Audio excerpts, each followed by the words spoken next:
bin Yahya semua. Ya Allah, naudzubillah tsumma naudzubillah. Ora wedi dosa. Tidak takut dosa. Dosa sendiri mungkin masih ada harapan diampuni. Kalau dosa yang ditinggalkan dalam jejak jariyahnya, naudzubillah tsumma naudzubillah. Ya Allah, takut. Menakutkan. Dosa jariyah itu sampai mati masih dikirimi terus dosanya. Enggak pahala jariyah, enak lah pahala jariyah. Dosa. Walaupun alasannya di sini itu ada PhD dari marga Al-Atas itu yang mendukung bahwa Habib Lutfi bin Yahya itu memiliki kelebihan dalam beberapa buku. Di antaranya adalah buku Cahaya dari Nusantara. Berikut juga adanya buku Walisana yang sudah berumur 500 tahunan. Nanti secara sekilas kita juga akan mengkajinya agar kita tidak terjebak dengan desas-desus pemahaman ulama atau kiai-kiai kita yang tidak percaya bahwa Wali Songo itu adalah dzurriyyah Nabi kita Muhammad Shallallahu Alaihi Wasallam. Nah ini perlu diluruskan semua. Karena buku ini, Cahaya dari Nusantara ini bukan tulisan langsung tangan beliau, Kang Mas Habib Lutfi bin Yahya, tapi menyewa orang lain, tangan kanannya, yakni Habib Muhdor Ahmad Assegaf. Jangan kalau melihat dia itu, ya sono bengkosan itu, yang membela, yang pernah keluar-keluar menantang kita itu. Nanti kalau ini digugat, nanti pasti akan ngeles. Yang ngarang kan bukan saya itu. Sama seperti itu nanti. Misalkan Ngampel, maka Mbah Said Ali Rahmat Ngampel Dento digugat, saya gugat, ya, atas instruksi dari Habib Lutfi, tapi yang melaksanakan ya kiai-kiai bawahannya. Sama saja nanti kalau kita gugat beliau ya nggak kena.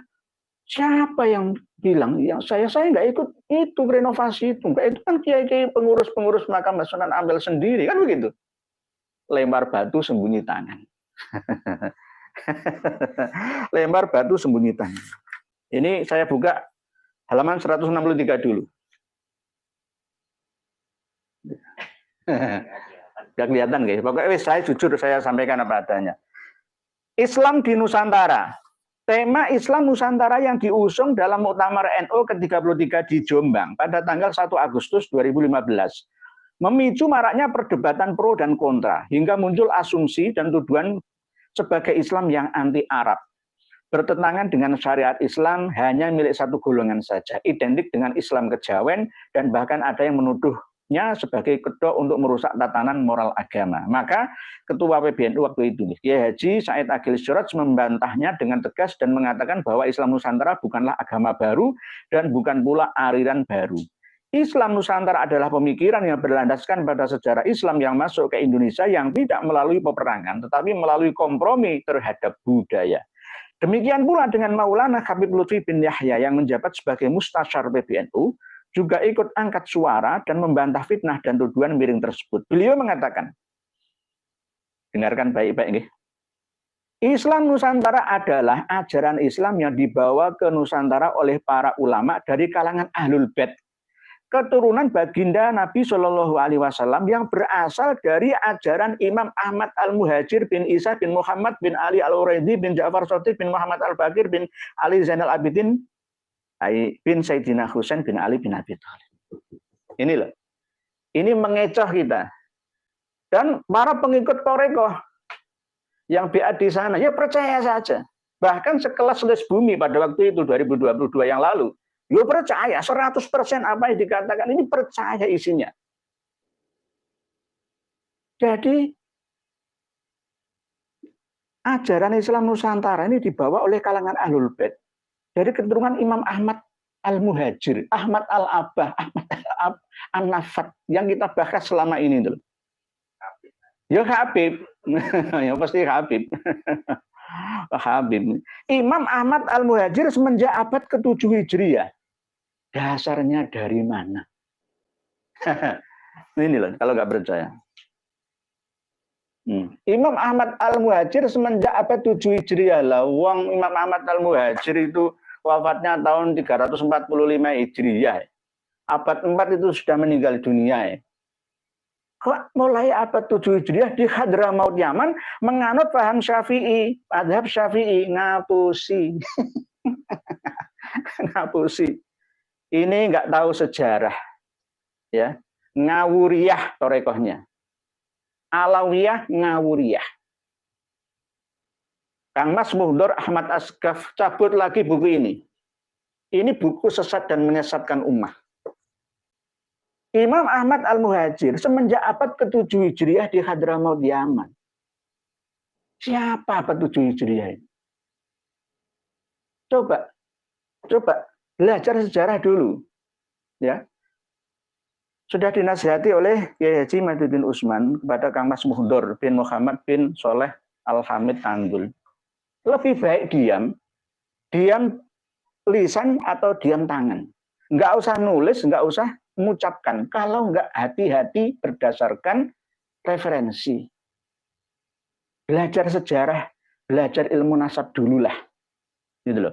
Nulis kayak gini, nggak ada yang mengoreksi. Semuanya ho saja. Historian kita, profesor ahli sejarah Nusantara, diam saja. Ahli filologi, arkeologi, menengai karena sungkan ewuh pekewuh. Akhirnya nanti ini akan diyakini dan akan kalah semua sejarah-sejarah di luar buku Cahaya dari Nusantara ini. Dalam fikih Ahlussunnah wal Jamaah, dalam akidah mengikuti Imam Asy'ari dan Imam Maturidi. Nggak cocok abad 7 Hijriah itu siapa? Harusnya sekelas dengan Muhammad Shokib Mirbad. Ya. Tapi aslinya memang sekelas dengan Ali Kholik Kisam. Harusnya simpang siur tumpang tindih data, nggak bisa dipercaya. Imam Ahmad Al-Muhajir semenjak abad ke-7 Hijriah di Hadramaut Yaman. Imam Ahmad Al-Aba'an Nafat Al-Muhajir itu sudah wafat tahun 345 Hijriah. Lahirnya nggak jelas, 241 Hijriah, 260 Hijriah, 273 Hijriah, 279 Hijriah, 210 Hijriah. Lima-limanya ini nggak jelas. Imam Ubaidillah juga nggak jelas lahirnya apakah tahun 295 Hijriah atau 320 Hijriah atau 270 Hijriah, nggak jelas. Wafatnya agak jelas 383 Hijriah itu Imam Ubaidillah. Imam Alwi lahirnya nggak jelas. Wafatnya antara ya nggak jelas 410 antara disamakan saja seperti wafatnya Imam Basri, Imam Alwi dan Imam Jadid. Wis digawe gathok-mathok lah, wis awuren ngono gampange. Gampange bahasa enak itu awuren wis ngono. Awuren, wong ora ngerti wae kok. Kan begitu. Sama dengan ketika buku ini ya dilonsing, dijual ke publik. Sekarang sing ngoreksi pokoknya bener awuren wis. Nah, inilah bahayanya sesat menyesatkan. Kalau sesat sendiri, enggak ngurus saya. Itu urusan pribadi.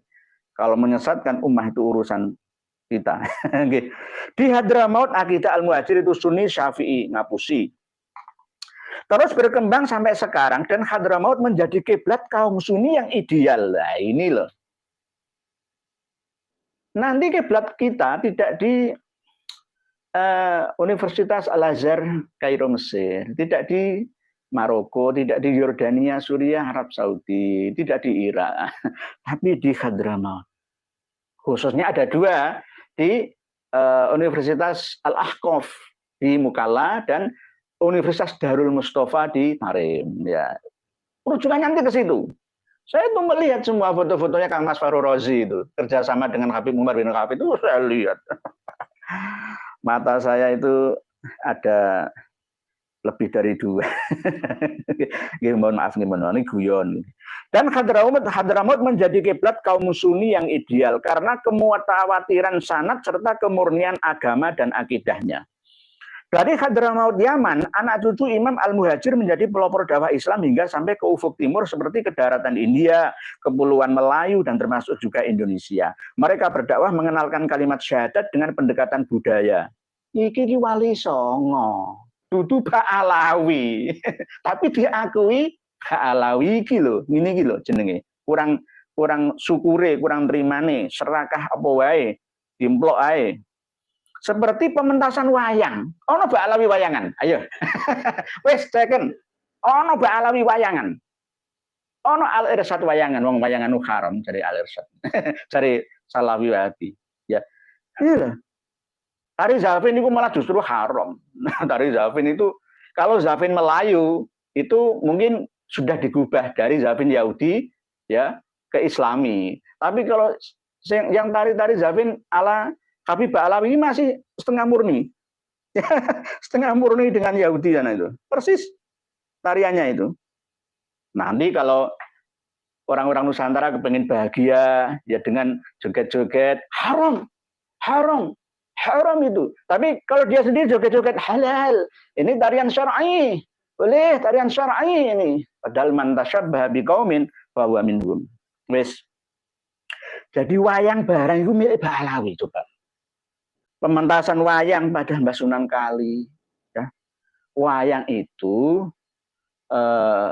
termasuk seni pentas yang ada sejak sebelum adanya Nabi Nuh. Yang ada di dunia, tradisi wayang itu hanya di Nusantara, Nuswantara Nuh, Nabi Nuh, Swantara, antara pulau-pulau yang ada, dan Yunani kuno. India, Cina nggak mengenal wayang, baru-baru saja. Ya, coba wayang Bharatayuda, Jaya Binangun misalkan. Apa India ada? Nggak ada. Nggak ada. India itu hanya Kama Sutra sama Ramayana. Itu pun nggak sama seperti Ramayananya Nusantara. Beda. Gih. Mereka berjuang dengan kelembutan tanpa mengangkat senjata, tanpa kekerasan, dan tanpa pasukan. Mereka datang dengan kedamaian dan kebaikan. Ada juga di antara mereka yang menuju ke daerah Afrika seperti Ethiopia hingga Kepulauan Madagaskar. Dalam berdakwah mereka tidak pernah bergeser dari azas keyakinannya yang berdasarkan Al-Quran, As-Sunnah, Ijma' dan Qiyas. Halu. Jadi Islam Nusantara tak lain adalah Ahlussunnah wal Jamaah yang disingkat dengan Aswaja, yakni ajaran Islam sebagaimana yang dianut oleh Imam Ahmad Al-Muhajir. Yang dielu-elukan itu Imam Ahmad Al-Muhajir. Padahal tidak ada hubungannya.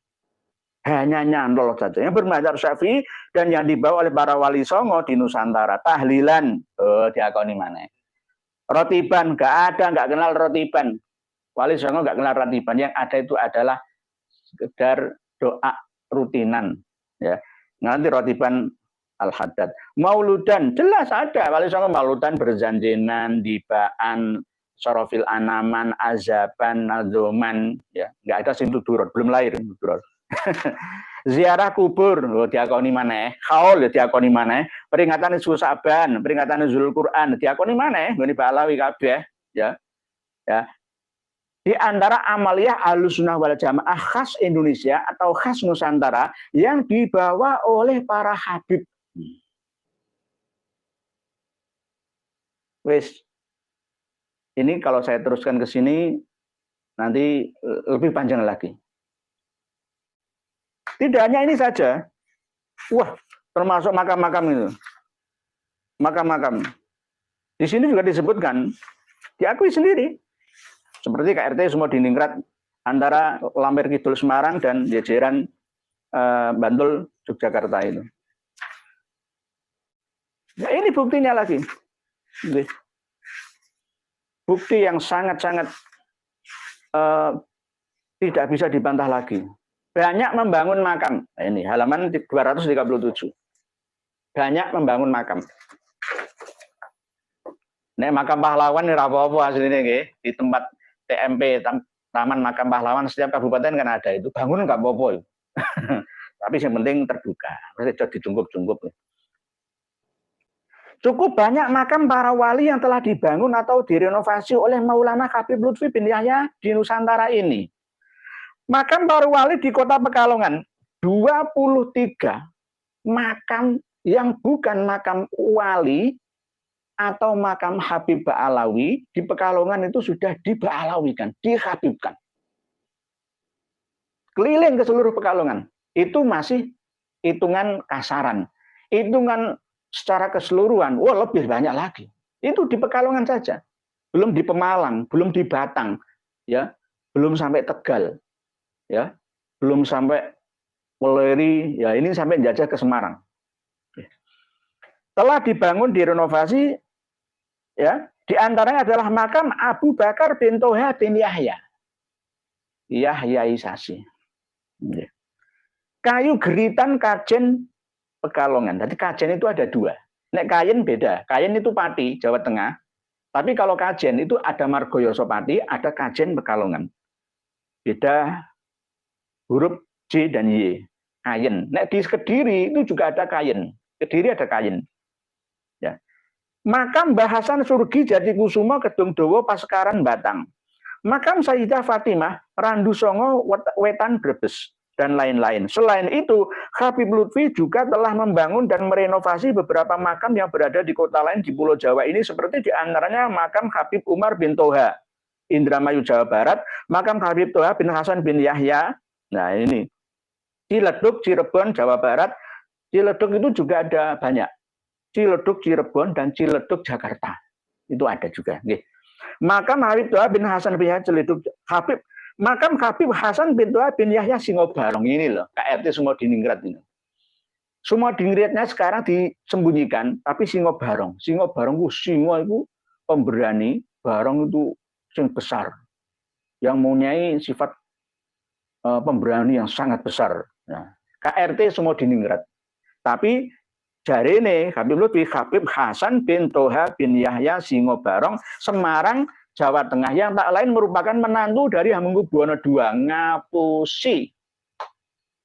Nggak pernah Sultan Hamengkubuwono II memiliki menantu yang bernama Habib Ba'alawi. Nggak ada ceritanya, nggak ada sejarahnya. Teman-teman saya di keraton itu banyak. Nggak ada. Bohong. Penyesatan sejarah ini. Dr. Yasir Arafat, ya, termasuk diantaranya adalah Raden Dibyo Lasmono dan kawan-kawan, ayo gerak. Ada buktinya kok. Ini ada buktinya. Ini bukti tertulis dan ada bukti yang tidak tertulis. Kan jenengan sudah dekat dengan Prof. Peter kan, Kerry kan. Makam Mbah Depok atau Habib Toha bin Muhammad Al-Qodi bin Yahya Semarang, Jawa Tengah. Yang tak lain merupakan menantu Hamengkubuwono I. Gitu ki. Wah, menantune wakil. Aduh ya Allah, termasuk yang di Kutai Kertanegara, yang di mana-mana itu. Ya Allah, bin Yahya kabeh. Saya mungkin kalau nggak diperjuangkan sekarang ya mungkin KRT Nur Eki Adinegoro bin Yahya. Nanti kalau saya mati, bin Yahya semua. Ya Allah, naudzubillah tsumma naudzubillah. Ora wedi dosa, tidak takut dosa. Dosa sendiri mungkin masih ada harapan diampuni. Kalau dosa yang ditinggalkan dalam jejak jariyahnya, naudzubillah tsumma naudzubillah. Ya Allah, takut. Menakutkan. Dosa jariyah itu sampai mati masih dikirimi terus dosanya. Enggak pahala jariyah, enak lah pahala jariyah. Dosa. Walaupun alasannya di sini itu ada PhD dari marga Al-Atas itu yang mendukung bahwa Habib Lutfi bin Yahya itu memiliki kelebihan dalam meronsen makam, memiliki ilmu. Aduh, uang berpendidikan kok menggunakan ilmu halusinasi. Ya, heran. Saya itu kadang-kadang heran. Kalah kabeh semua. Orang terdidik, orang cerdik, pandai, cendekiawan semua kalah. Nggak ada yang bisa dan berani meluruskan. Ya, inilah penjajahan yang benar-benar fitnatil mahya wal mamat, amin fitnatil masihid dajjal. Ya muqallibal qulub, ya Allah, tsabbit qulubana ala dinik, ya Allah, tsabbit qulubana ala dinik. Ini ada cerita yang lucu lagi, halaman 260. Masalah jin. Jin wali dari Tarim. Suatu ketika Maulana Habib Lutfi bin Yahya bercerita, Dulu di Pekalongan ada seorang syarifah bernama Zainah Al-Jilani. Dia kemasukan jin, tapi yang luar biasa, jin tersebut bukan jin biasa. Namun dari golongan jin aulia dan jin yang wali. Mungkin dari planet Azraq sana, planet biru sana mungkin. Setiap kali diobati oleh seseorang, maka doa dan bacaannya dibacanya itu langsung dapat ditirukannya. Karena dia juga hafal doa dan bacaan tersebut. Bahkan ternyata jin tersebut hafal kitab Afdolus Sholawat karya Syekh Al-Imam Yusuf An-Nabhani. An-Nabhani yang mengatakan bahwa Nasabul Alam itu sangat masa paling sahih di dunia. Ya Allah, naudzubillah. Di antara orang yang turut mengobati dan menanganinya adalah Habib Syekh bin Abdullah Bafakih, Masjid Nur Pekalongan, suami dari Bibi Habib Lutfi. Habib Syekh diyakini memiliki keahlian dalam menangani urusan perjinan. Jadi ada khusus masalah menangani jin. Dulu itu sebenarnya Raden Kiai Syarif Rahmat itu juga sering ya ngurusi jin-jin, tapi sekarang sudah enggak lagi. Saya dulu itu ya sering berhubungan dengan jin-jin. Tapi yang jenius, bukan jin-jin yang fasikus. Yang mengagumkan saat diobati oleh Habib Syekh. Jin tersebut berkata kepadanya, gini, jin ini ngomong ini loh. Aku mau keluar, namun bila yang mengobati dan mengeluarkanku itu Maulana Habib Lutfi bin Yahya. Ini namanya memuji-muji dirinya sendiri melalui tulisan dan lisan orang lain. Dia sekarang berada di kholwatnya, maka keluarlah Habib Lutfi bin Yahya dari kholwatnya dan disambut oleh beberapa habib dan ulama seperti Habib Muhammad bin Ali Al-Haddad, Kiai Soleh, Kiai Ubaidillah Tegal dan lain-lain. Itu hebat, Habib Lutfi bin Yahya itu hebat. Sampai jin ditakluk kabeh. Jin Azra bisa ngomong-ngomong karo sembuar. Gak masuk. Ini jelas ngalem ya, termasuk ngalem itu bahasa Indonesia itu memuji yang berlebihan. Hulu. Tangan kanan khodamnya istilahnya, pelayannya Habib Lutfi bin Yahya ini, Habib Muhdor. Nanti ada dua, Muhdor bin Muhammad bin Soleh Al-Hamid. Nah, ini Muhdor Ahmad As-Segaf. Hati-hati. Marga As-Segaf itu kita harus hati-hati. Pengumuman untuk masyarakat Kebun Agung Purworejo Pasuruan. Masjid Kebun Agung, Masjid As-Segaf yang dulunya itu namanya Musola Turba namanya. Itu dulu yang merintis adalah Pangeran Niti Adiningrat, Adipati Pasuruan. Anaknya Sultan Pakubuwono ke-2 gitu. Termasuk Masjid Al-Anwar Kota Pasuruan juga itu dulu yang merintis adalah Mbah Yai Hasan alias Mbah Melajah ya. Dan Pangeran Niti Adiningrat. Yang di Kebun Agung dulu itu ada seorang perantauan Habib dari Seun Yaman sana, Hadramaut. Ya numpang di situlah ya. Musola Turba dulu ya, dulu nggak terlalu luas sih, 25 lebarnya, 20 panjang ke belakangnya. Terus akhirnya dialih fungsikan setelah Habib Alwi bin Segaf As-Segaf dari Seun sana. Ya dulunya ya sering ngaji-ngaji di situ, terus akhirnya meninggal dimakamkan di belakangnya bersama dengan Kiai Haji Yasin. Tahun 1985 mulai ada pengurusan wakaf dan dialih nadirkan akhirnya tahun 2010 ya dirubah menjadi masjid untuk mengikuti nama Habib Alwi bin Segaf As-Segaf. Akhirnya dibuatlah nama Masjid As-Segaf, tapi masyarakat di situ belum curiga. Oh, nggak apa-apa kan, di belakangnya ada makam Habib ya. Termasuk orang-orang situ yang menghormati, kan belum tahu sih. Belum tahu kalau marga As-Segaf, Habib Alawi itu bukan keturunannya Kanjeng Nabi, belum tahu. Masih husnudzon. Ya, bahkan sampai sekarang sudah banyak yang tahu ini. Menghubungi saya. Banyak yang menghubungi saya. Lalu, benar. setelah sukses ya merantau Habib Alwi bin Segaf Assegaf di daerah Purworejo, kecamatan itu ya, Bonagung itu akhirnya dimakamkan di belakangnya. Lalu ayahnya Habib Taufik belum lahir, yang bernama Habib Abdul Qadir bin Segaf Assegaf, katanya itu masih ada hubungan ya, masih ada hubungan saudara. Padahal ketika saya lacak di buku-buku silsilah Abah Buyut marga Assegaf itu nggak masuk, tapi coba di pas-pas no dewi itu nyusul beliau Habib Abdul Qadir itu lahirnya 1320 Hijriah di Sewun sana. Tadi ayahnya, abahnya Habib Taufik yang ketua Rabitul Alawiyah itu asli kelahiran Hadramaut sana. Lalu karena mendengar kabar kesuksesan marga teman-temannya, saudaranya nyusul ke Pasuruan, jujuk dulu ke Betawi atau Batavia. Lalu sampai ke Surabaya, Pekalongan, Surabaya, sampai ke Pasuruan.